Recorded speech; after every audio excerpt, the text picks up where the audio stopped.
எந்த ஒரு தொண்டனும் எந்த இடத்துக்கும் உயரலாம்ங்கிறதுக்கு நானே உதாரணமாக இருக்கேன். இதைத்தான் நான் சொல்லுவேன். ஐயா எடப்பாடி நினைக்கிறதுக்கு 1% வாய்ப்பு இல்லை. அவர் கற்பனை உலகத்தில் மிதந்துகிட்டு இருக்காருன்னு தான் என்னுடைய கருத்து. கூப்பன் தராங்க, நான் வந்து அக்கௌண்ட்லேயே பணம் போடுறேன். ஐயா எடப்பாடியும் அந்த கேஸ். அவர் என்ன வயதினாலும் யாருக்கு என்ன ஆக போகுது, வர்றவங்க சொல்றது தான் மக்கள் கணக்கில். புதிய மாற்றம் வேணும்னு நினைக்கிறவங்களும் விஜய் சப்போர்ட் பண்றாங்க. இதுல வந்து அந்த விஜய் தாக்கம் எங்கேயும் இருக்கிற மாதிரி தெரியும். மிக முக்கியமானது இந்து இஸ்லாமியர் கிறிஸ்தவர் அந்த ஒற்றுமைக்கு நான் ஒரு இணைப்பு பாலமா இருக்கு. சூப்பர் சரவணா ஸ்டோர்ஸ்ல சம்மருக்கு ஆடைகள் வாங்கும்போது அவுட்டோர் கேம்ஸ் ஃப்ரீ.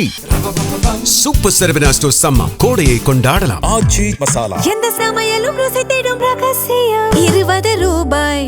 வீடுதோறும் அரசு சேவைகள் மருத்துவம் தொடர்ந்திட ஸ்டாலின் தொடரட்டும், தமிழ்நாடு வெல்லட்டும். மதிமுகவில் துணை பொதுச் செயலாளராக வச்சிருக்காரு. 9வதுல உங்களை ஒரு கல்யாண மண்டபத்தில் பார்த்ததுக்கும் இப்ப துணை பொதுச் செயலாளர் அப்படிங்கிற இந்த ரேங்க்குக்கும் நீங்க எப்படி அதை பாக்குறீங்க? அங்க இருந்தீங்க. அதை வந்து ஒரு அரசியல் கட்சியில் அர்ப்பணிப்போடும் முழு ஈடுபாட்டோடும் விசுவாசத்தோடும் உழைத்தால் எந்த ஒரு தொண்டனும் எந்த இடத்துக்கும் உயரலாம்ங்கிறதுக்கு நானே உதாரணமாக இருக்கேன். இதைத்தான் நான் சொல்லுவேன். இப்போ தமிழ்நாடு எப்படி இருக்குன்னு பார்க்குறீங்க? அடுத்ததாக திமுக ஆட்சி வருமா? ஏன்னா நிறைய எடப்பாடி சொல்கிறாரு எங்கள் கூட்டணி வலுவாக இருக்குது, அதிமுக தான் வரும்னு அவர் பல இடங்களில் பிரச்சாரம் பண்ணுறாரு. அது என்னென்னா, இப்போ தமிழ்நாடு நம்ம கடலூர் தொகுதி தான் தமிழ்நாட்டில் எல்லா நிலவரமும். நேற்று நைட்டு கூட நான் எங்கள் தோழர்கள்ட்ட பேசிக்கிட்டு இருந்தேன். அதாவது எங்கேயுமே ஆளுங்கட்சிக்கு எதிர்ப்பலையே கிடையாது. அதை முதல்ல புரிஞ்சுக்கிடுங்க. பொதுவாக நாங்கள் ஆளுங்கட்சியாக இருக்கும் போதும் ஓட்டு கேட்டு போயிருக்கோம். நானே 9 தேர்தலில் ஓட்டு கேட்டிருக்கேன். 2-3 தேர்தலில் சீஃப் ஏஜெண்டாக இருக்கேன், எல்லாம் பண்ணியிருக்கேன். திருச்சியில் எங்கள் இளைய தலைவர் துறை வைக்க கூட நான் தான் சீஃப் ஏஜெண்ட்டு. எல்லாம் ஃபீல்டில் என்ன நடக்குன்னு தெரியும். அப்படிங்கிறப்ப ஆளுங்கட்சிக்கு எதிர்ப்புங்கிறது எந்த கிராமத்திலையும் கிடையாது. அதனால் ஆளுங்கட்சிக்கு சாதகமான அலை வீசுதுங்க தான் உண்மை. 20-25 வருஷத்துக்கு முன்னே பெண்கள் வந்து மக்கள் தலைவர் எம்ஜிஆர் மீது ரொம்ப ஒரு ஈர்ப்பாக இருப்பாங்க, அந்த கட்சிக்கு வாக்களிப்பாங்க. இன்னைக்கு பெண்கள் வந்து உதயசூரியன் மேலே ஈர்ப்பாக இருக்காங்க. தளபதி ஆட்சி அவங்களுக்கு நேரடியாக பலன் தந்துக்கிட்டு இருக்கிறது. ஒவ்வொரு இப்போ மத்தியான வெயில், இந்த வெயிலுக்குள்ளே ஒரு ஊருக்கு பிரச்சாரத்துக்கு போகிற 200 பெண்கள் நிற்காங்க. அவங்களுக்கெல்லாம் நான் எதுவும் கொடுத்து நிப்பாட்டலை. அது அவங்களுக்கும் தெரியும், எனக்கும் தெரியும், உங்களை மாதிரி பத்திரிகையாளருக்கும் தெரியும். 200 பேர் என்னை வரவேற்க நிற்காங்க. அது வந்து ஏன் மேலே உள்ள பற்றுன்னு நான் சொல்லலை. தளபதி ஆட்சியின் மீது பெண்களுக்கு ஏற்பட்டிருக்கிற ஈர்ப்பு பற்று. அதனால் ஐயா எடப்பாடி நினைக்கிறதுக்கு 1% வாய்ப்பு இல்லை. அவர் கற்பனை உலகத்தில் மிதந்துக்கிட்டு இருக்காருன்னு தான் என்னுடைய கருத்து. தளபதி ஸ்டாலின் ஆட்சி 210 தொகுதி குறையாமல் வெற்றி வரும்போது என்னுடைய கணிப்பு. இல்லை, அவங்க கூப்பன் மரியாதைக்காண்டி அப்படி சொல்லுவேன், 210ன்னு. அவ்வளோதான். அவங்க கூப்பனுக்காக அவர் கூப்பன் தராங்க, நான் வந்து அக்கௌண்ட்லேயே பணம் போடுறேன், அதுவும் இல்லாமல் அதே காசு தான் நாங்களும் தர போகிறோம், மகளிர் உரிமை தொகை, இப்படி எல்லாமே அவரும் முன்வைக்கிறாருல்ல. அதுக்கு என்னென்னா, வராதவங்க என்ன வேணாலும் சொல்லலாம். ஆடு மாடு, நான்லாம் ஆடு மாடு மேய்ச்சவங்க தான். நான் ஆடு மாடு எல்லாம் எங்கள் தோட்டத்துக்கு பற்றிட்டு போயிருக்கோம். ரெகுலர் நான் காலேஜ் படிக்கும்போது கூட எங்கள் மாட்டில் ஒரு பசுமாட்டில் சிறகுல ரத்தம் வந்துருச்சு. 4 கிலோமீட்டர் நீலிதனூருக்கு நடந்து மாட்டை ஓட்டிகிட்டு போய் அந்த மாட்டுக்கு கூட நான் 5 கம்னு பேர் வச்சேன். இன்னும் என் கண்ணுக்குள்ளே என் பசுமாடு நிற்கி. கூட்டு போய் அந்த ரத்தம் வந்தது சரி பண்ணதுக்கு நான் ஓட்டிக்கிட்டே போவேன், மேய்க்கிறதுக்கு போவேன் சனிஞாயிறில் காலேஜ் படிக்கும்போது. அதனால் மாடு மேய்க்கிறவங்க ஆடு மேய்க்கிறவங்க தொழிலாளிகள் நல்லவங்க தான், மோசமானவங்க கிடையாது. வளர்க்க வேண்டும். அவர்களை அரசு ஊழியர் ஆக்கிடுவோம், அதை ஆக்கிடுவோம்னு சொல்லுது என்னன்னா, வந்தால் தானே ஆக்க போகிறோம், வரலைன்னா என்ன வேணாலும் பேசலாம்ல. ஐயா எடப்பாடியும் அந்த கேஸ் தான். அவர் என்ன வயதினாலும் யாருக்கு என்ன ஆக போகுது, வர்றவங்க சொல்கிறது தான் மக்கள் கணக்கில் எடுத்துக்கிடுவாங்க. அதே மாதிரி பெண்கள் வாக்குகள்னு சொன்னீங்க. பெண்கள் வாக்குகள் விஜய்க்கு தான் போகும். நிறைய பெண்கள் விஜய் சப்போர்ட் பண்ணுறாங்க, ரசிகைகளாக இருக்காங்க. புதிய மாற்றம் வேணும்னு நினைக்கிறவங்களும் விஜய் சப்போர்ட் பண்ணுறாங்கன்னு அவங்க தரப்பில் ஒரு இது சொல்கிறேன். என்னுடைய கருத்தில் நான் ஃபீல்டில் இருக்கேன். தொகுதிக்குள்ளே போய் கிட்டத்தட்ட இப்போ ஒரு 1 லட்சம் வாக்காளர் வரை நான் சந்திச்சிட்டேன். இதில் வந்து அந்த விஜய் தாக்கம் எங்கேயும் இருக்கிற மாதிரி தெரியல. இல்லை, இன்னும் 10 நாள் ஆகும்போது அந்த தாக்கம் குறையத்தான் செய்யும். அது இருக்காது. ஏன்னா மக்கள் வந்து இதான் அதான்னு தான் பார்ப்பாங்க. தளபதி ஸ்டாலின் ஆட்சியா எடப்பாடி ஆட்சியா இப்படி தான் பார்ப்பாங்க. 3வது 4வது ஒரு மினிமம், அதுதான் நான் சொன்னேன் இல்லையா, 5 to 7% தான் எல்லாத்துக்கும் சேர்த்து போகும். அது 50 வருஷமாக போய்கிட்டு இருக்கு. இப்போ உங்களுக்கு கூட்டணி கட்சிகள் சப்போர்ட் பண்ணுறாங்களா? எலெக்ஷனில் எந்த அளவுக்கு சப்போர்ட் பண்ணுறாங்க? வலிமையாக இந்த தொகுதியை பொறுத்த மட்டும் திமுக பலம் வாய்ந்த கட்சி, அதே மாதிரி கூட்டணி கட்சி எல்லாமே இருக்குது. இந்திய தேசிய காங்கிரஸு, கேப்டன் அவர்களினுடைய தேமுதிக, கம்யூனிஸ்ட் கட்சிகள், முஸ்லீம் லீக்கு, மனிதநேய மக்கள் கட்சி, STBI, விடுதலை சிறுத்தைகள் கட்சி, தமிழ் புலிகள் கட்சி, ஆதித்தமிழர் கட்சி, ஆதித்தமிழர் பேரவை, முக்குலத்தூர் புலிப்படை, எல்லா கட்சியும் ஒருங்கிணைப்பு ஏற்பட்டிருக்கு. அவர்களே வேட்பாளர் மாதிரி வேலை செய்கிறாங்க. எந்த குறையும் சொல்ல முடியாது. அவங்கள பாராட்டுதேன். ஏன்னா ஒரு வேட்பாளர் அவர் ஜெயிக்கிறதுக்கு வெயில் அலையெல்லாம் நிற்கலாம். அத்தனை 200 தொண்டர்களும் ஒவ்வொரு இடத்துலையும் நிற்கிறாங்க, அலைகிறாங்க. அவங்கள் போற்றுதலுக்குரியவர்கள், வணக்கத்திற்குரியவர்கள், வாழ்த்துக்குரியவர்கள். இதில் இன்னொன்று விஷயம் சொல்கிறாங்கண்ணா, இஸ்லாமிய தொகுதி கடந்த முறை இஸ்லாமியர்கள்லாம் நின்று இருக்காங்க, அவங்களுக்குன்னு ஒரு வாக்கு வங்கி இருக்குது. அந்த பிரதிநிதித்துவப்படுத்துகிற மாதிரி நாம் தமிழர் தாவேக்காவும் இஸ்லாமிய வேட்பாளர் இறக்கியிருக்காங்க. அது ஒரு கணிசமான வாக்குகளை உடைக்கும். அப்படி அதில் என்னென்னா, இஸ்லாமியர்களை பொறுத்த மட்டும் இந்துவோ கிறிஸ்தவரோ இஸ்லாமியரோ நிற்காங்களான்னு பார்க்க மாட்டாங்க. கொள்கை அடிப்படையில் யாரை தேர்ந்தெடுக்கணும்னு எல்லாத்த விட அவங்களுக்கு நல்லா தெரியும். அந்த மாதிரி குழப்பத்துக்கு அவர்கள் நிப்பாட்டி இருந்தாங்கன்னா அது வெற்றி பெறாது. அப்படி அவர் நிறுத்தி இருந்தாலே அவங்க யாருக்கு துணை போகிறதுக்கு நிறுத்தியிருக்காங்கிறத இஸ்லாமிய பெருமக்கள் உணர்ந்து கொள்வார்கள்.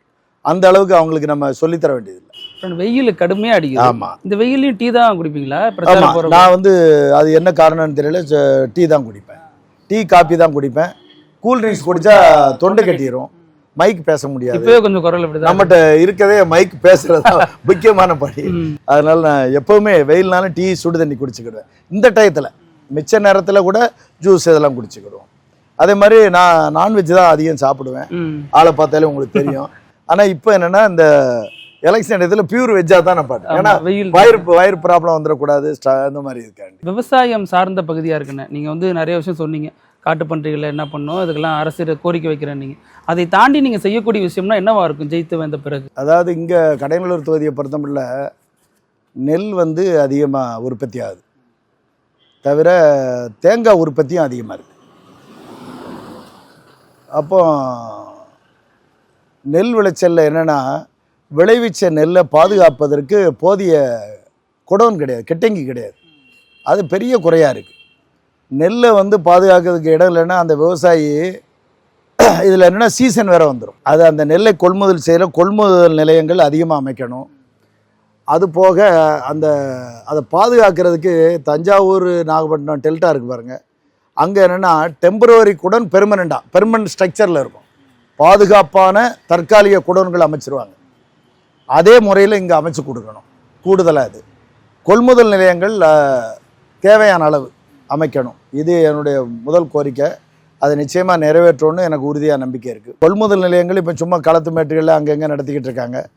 பெர்மனண்ட் கொள்முதல் நிலையங்களுக்கு அது ஒரு நிரந்தர கட்டடத்தை, அந்த கட்டடமே கட்டடம் கம்மியாக இருக்கும், அளவு ஒரு சில இடங்களில் இருக்கும், பல இடங்களில் பண்புலியில் ஒரு இடத்துல இருக்குது. வடகரை மற்ற எல்லா பகுதியும் விவசாயம் தானே, செங்கோட்டை எல்லா இடமும் விவசாயம். ஊரை தாண்ட பாருங்க, இங்கேருந்து தென்னந்தோப்பு ஆரம்பிச்சிருது. அதனால் இங்கேருந்து நெல்லும் தென்னமரம் தான்.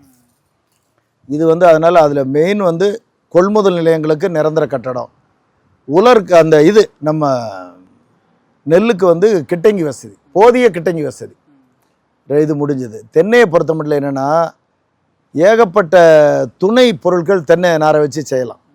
முதல்ல தேங்காயில் எண்ணெய் உற்பத்தி பண்ணலாம்.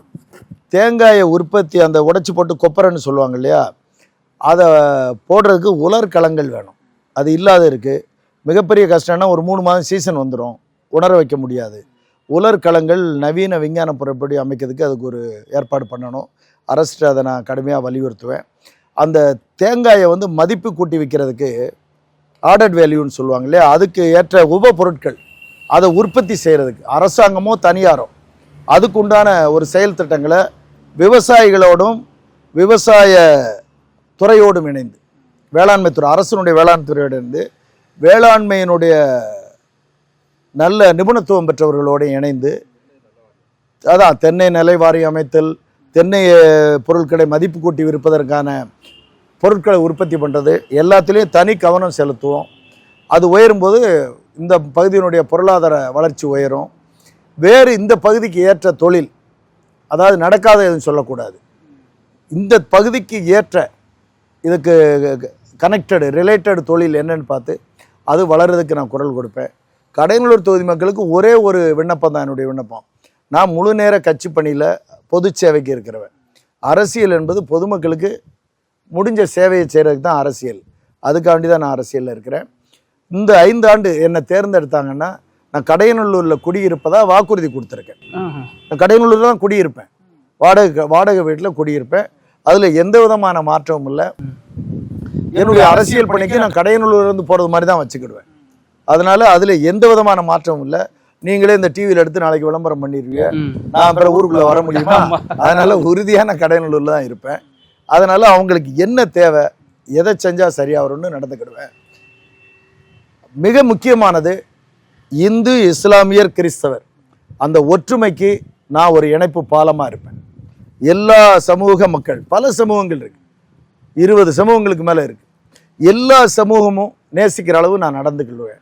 இதெல்லாம் அந்த மக்களுக்கு நான் நிறைவாக சொல்லுவேன். ரொம்ப நன்றிண்ணே. காலையிலேருந்து உங்களை பிடிக்கவே முடியல, ரொம்ப பரபரப்பாக இருந்தீங்க.